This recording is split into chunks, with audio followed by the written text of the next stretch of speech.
Breaking news desse canal. Como vocês devem ter visto, esse nosso Brasil brasileiro que não nos permite enfrentar essa pandemia, que já nos traz tantas restrições e tantas dificuldades, inclusive com questões relacionadas à nossa saúde mental, tem também um governante que fica incrementando o nosso nível de estresse de forma quase diária. Já falei para vocês que a forma do Bolsonaro governar é na criação de conflito, ele usa isso como estratégia. A gente sabe que ele está enfrentando um problema relacionado àquele vídeo da reunião ministerial, na qual ele teria assumido a sua vontade de interferir na Polícia Federal.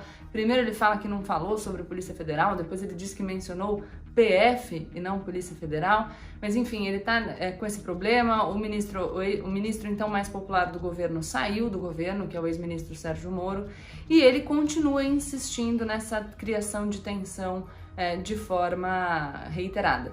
E aí a notícia que a gente teve foi a saída do ministro da Saúde, Nelson Taixe. Sim, estamos no meio de uma pandemia e é a segunda vez que a gente troca de ministro da Saúde. Como vocês devem se lembrar, o ministro Nelson Taixe assumiu a pasta da Saúde depois da demissão do ex-ministro Luiz Henrique Mandetta, que estava fazendo um belo trabalho na condução do Ministério da Saúde, um trabalho inclusive aprovado pela maioria da população, como demonstravam as pesquisas. O ministro Nelson Taixe assume a pasta e depois de pouco tempo ele já começa a ter algumas indisposições com o presidente da República. Por exemplo, ele foi surpreendido com aquele decreto que colocava como atividades essenciais os salões de cabeleireiro e as academias de ginástica, e ao que parece a notícia que a gente tem foi que, enfim, a questão que determinou a saída, o pedido de demissão do ministro Nelson Taixe, foi a divergência entre ele e o presidente Jair Bolsonaro sobre o uso da cloroquina ou da hidroxicloroquina.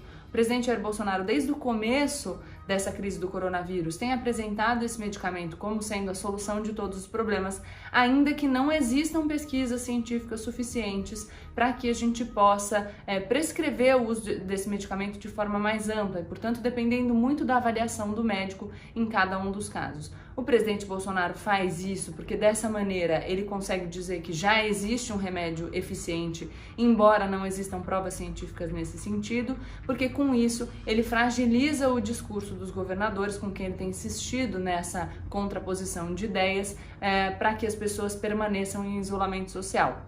Então, a hidroxicloroquina, o uso da cloroquina ou de qualquer outro medicamento, ele faz com que as pessoas, achando que existe uma solução para o problema, tenham uma tendência menor de se comprometer com as questões, se comprometer com o isolamento, ficar em casa, não sair para a rua, não ir trabalhar e não pressionar os governos para que os comércios voltem a funcionar. Então, a estratégia é essa. O presidente da República exige que o seu ministro, então, encampe uma ideia, ainda que essa ideia não tenha sustentação científica.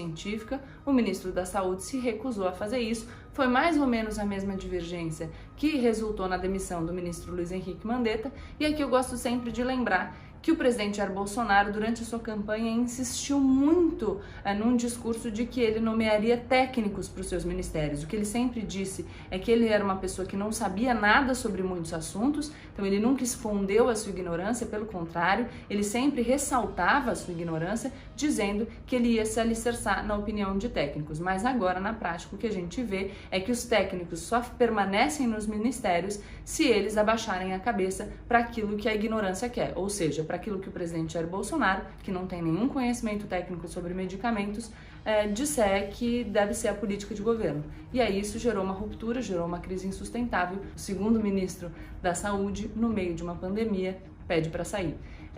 Aliás, a saída do ministro da Justiça no meio de uma pandemia também é um ponto a se considerar.